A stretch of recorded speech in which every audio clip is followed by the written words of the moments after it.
கொடுத்திருக்கோம். ஆனா இதுவரைக்கும் எங்களுடைய ஒரு சாமானியனுடைய கருத்தை இந்த அரசாங்கம் மதிச்சது கிடையாது.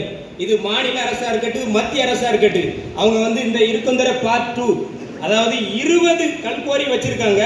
ஒரு கல்குவாரிக்கு கிட்டத்தட்ட 5 ஏக்கர் நிலம், 5000 மரம். நீங்க கணக்கு பண்ணி பாருங்க, எந்த கல்குவாரிக்காரங்களாவது ஒரு மரக்கன்று நட்டிருக்காங்களா? ஏதாவது தன்னார்வலர்கள் நட்டாதான் உண்டே தவிர எந்த கல்கோரிக்காரங்களும் எந்த மரமும் நட்டது கிடையாது. எல்லாம் ஒரு கண் தொடைப்பு.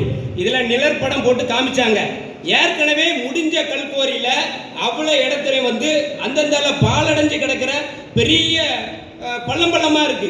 இதுல நிழற்படம் போட்டு காமிக்கும் போது கல்கோரி முடிஞ்ச பிறகு நாங்க 65% வேஸ்ட் போட்டு நிரப்புறோங்க. இப்ப எந்த நிறுவனத்துக்கு கொடுக்குறீங்களோ அந்த நிறுவனத்துக்கு ஏற்கனவே கல்கோரி இருக்கும். ஆனா அவங்க அந்த கல்கோரியை மூடி இருக்காங்களா? அரசு ஒப்பந்தப்படி, அரசு சொல்ற சட்டத்திட்டப்படி தானே நடத்தணும். ஏற்கனவே உள்ளதெல்லாம் நீ கிளியர் பண்ணிட்டு வாப்பா, உனக்கு நான் லைசன்ஸ் தாரேன் அப்படின்னு சொல்ல முடியுமா? முடியாது. இது வேற 4 லாரியம்.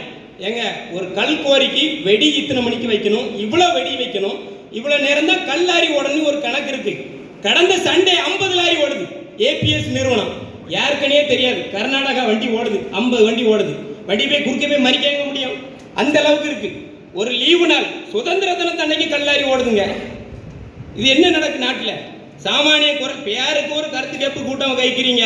நாங்க ஒரு பட்டாக்கு அலைஞ்சா, ஒரு வயசானவர் பாம்பேல இருக்காரு, அவருடைய பட்டாக்கு சப் கலெக்டர் ஆபீஸ் அலைஞ்சா 6 மாசம் அலைஞ்சு கூட முடிய மாட்டேங்குது. ஆனா இந்த கல்கோரிக்காரங்க அப்ளை பண்ணா அவங்களுக்கு எல்லா இதுவும் கிளியரா கிடைக்குது. அதாவது நிலத்தடி நீரை பாதுகாப்பு அமைப்புன்னு திருநெல்வேலியில் இருக்கு. அங்கே நான் போயிருக்கேன். எங்கள் ஊரில் தண்ணி பாதுகாப்புக்கு எதிராக மனு கொடுத்துருக்கேன். அதை தான் இங்கே ஒரு கருத்தை சொல்ல வைக்கும். இந்த வான் பரப்பில் நிலப்படம் காமிக்கிறீங்க, கூடங்குளத்தில் அணுவில் இருக்கு, அங்கே அணுக்கழிவு மையம் இருக்குங்கிறத காமிக்க மாட்டேங்கிறீங்க. சுத்துப்பட்டி எல்லாத்தையும் சொல்றீங்கல்ல.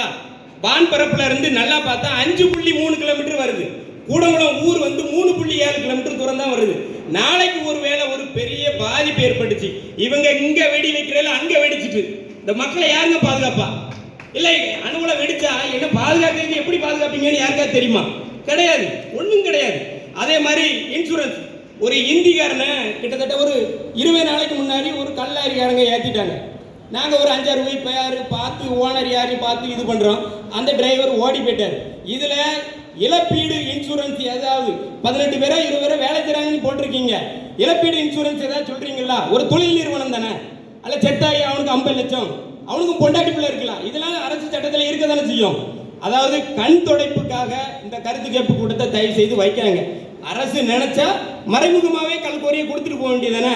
இல்லை அதுக்காக வீணா போட்டுட்டு கருத்து கேட்பு. நாங்கள் 100 ரூபாய் காசுக்காக இங்கே பேசலை. எங்கள் சொந்த காசில் 100 ரூபாய் பெட்ரோல் போட்டு எங்களுடைய வைத்தறிச்சல், எங்களுடைய ஆதங்கத்தை இங்கே பேசுகிறோம். அதாவது முடிஞ்ச கல்கோரி எத்தனையோ இடம் இருக்கு. கிட்டத்தட்ட 1500 விவசாயிங்க வேலை பார்த்த இடம் இந்த ராதாபுரம் தொகுதியில இருக்குந்தர கூடங்குளம் பகுதியில. இன்னைக்கு நீங்க ஒரு 300 விவசாய கை நீட்டி கொண்டு வர முடியாது சொல்லி கலெக்டர் மனு